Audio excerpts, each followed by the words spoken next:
Doctor Prem ji का शास्त्र ज्ञान किसके द्वारा प्रमाणित है? वरिष्ठ समर्पित साधक से आध्यात्मिक चर्चा के दौरान प्राप्त जानकारी। प्रसंग उस समय का है जब श्रद्धेय श्री सुरेशानंद जी आश्रम में नए नए समर्पित हुए थे।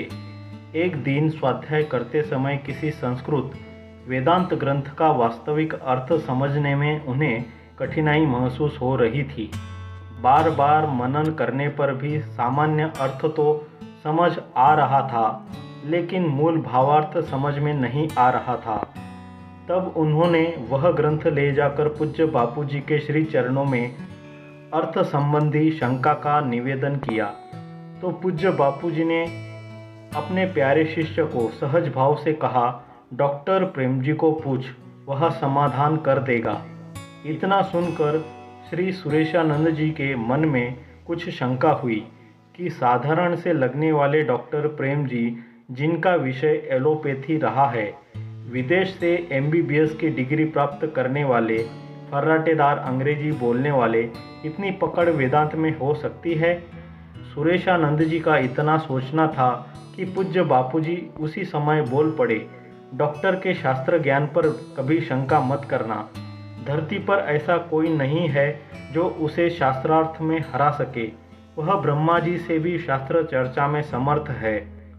जिन लोगों ने निकट सानिध्य पाया है, उन्होंने सत्संग में कई बार देखा सुना है, जब भी ब्रह्म ज्ञान की एकदम ऊंची बात आती है, बापूजी बोलते हैं, क्यों प्रेम जी, ठीक है ना?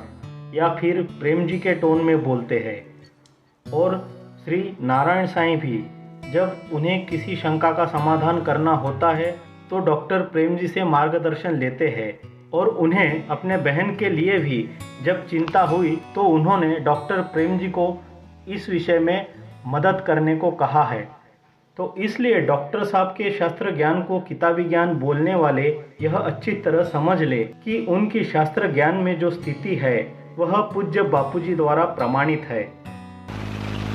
तो जो 25% लोग थे ना, उसमें से कई भाग गए। लल्लू पंजू 2 रहे मर्द, एक का नाम था सलूका, दूसरे का नाम था मलूका। ये 2 चेले रहे प्रेम जी जैसा।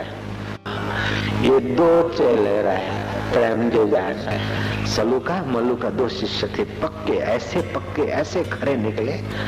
कोई 10% श्रद्धा रखता है, कोई 20%, कोई 5%, कोई 80%। 80 वाला 70 हो जाता है, 60 वाला 30 हो जाता है, 30 वाला 10 हो जाता है, 10 वाला भाग जाता है। लेकिन उनकी तो ऐसी 100% श्रद्धा, कभी कम नहीं होवे।